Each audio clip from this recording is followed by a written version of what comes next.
Hello, blog readers. Recently, we have discussed vital class action issues for employers, such as biometric privacy litigation, class action tolling, and cypre.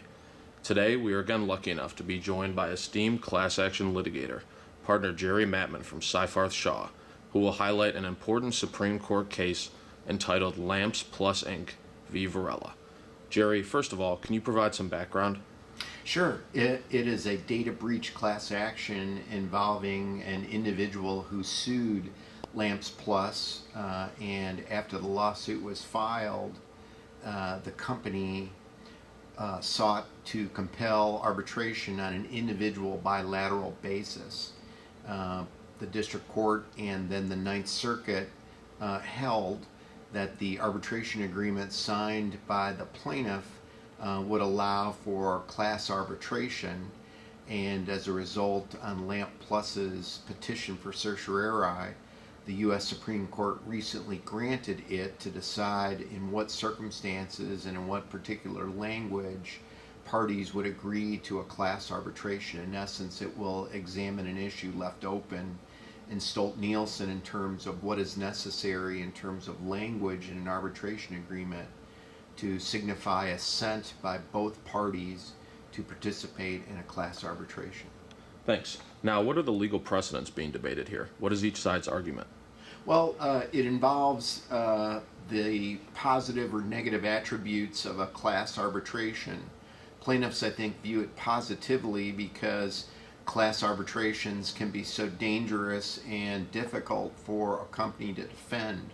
In 2010, the U.S. Supreme Court decided what became known as the Stolt-Nielsen case and indicated that because class arbitration changes the stakes so dramatically, parties cannot be coerced into a class arbitration unless their arbitration agreement signifies their assent or their agreement to participate in a class arbitration. Mere silence in an arbitration agreement doesn't allow an arbitrator to coerce, in essence, a company into a class arbitration. In essence, in the Lamps Plus case, the arbitration agreement talked about all disputes that could be filed in court being handled in arbitration. The plaintiff argued that that simply would allow an arbitrator to function like a court and for the parties to have a class action adjudicated in arbitration. The company argued that that sort of garden variety language of any and all disputes is not specific or particular language where a company is agreeing to participate in a class-wide arbitration, and so the issue to be determined by the Supreme Court is that sort of garden variety language that appears in many arbitration agreements enough to signify assent to participate in a class arbitration. Obviously, the stakes are very high for all sides, for companies that use arbitration agreements to make sure the language is just right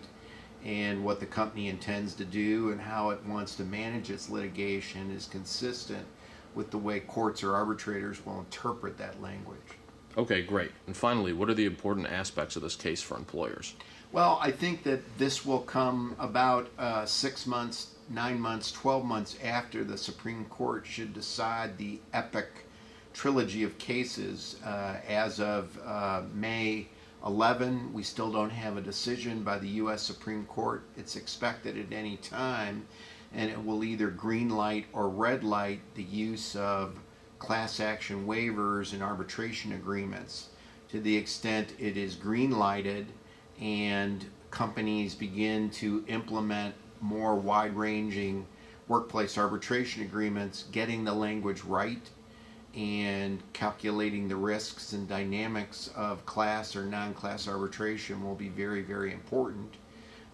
If not, the Varela case will help employers configure their workplace arbitration agreements so that if they choose individual bilateral arbitration, which is the safest and cleanest way to manage these sorts of disputes, that the language is just right and will pass muster with courts and arbitrators. So the stakes are very high. Great, thank you, Jerry. Thanks for leading this discussion on an important class action debate. Make sure to subscribe to our blog and follow Jerry and our blog's Twitter feeds as we continue to keep our readers updated on the latest trends for employers.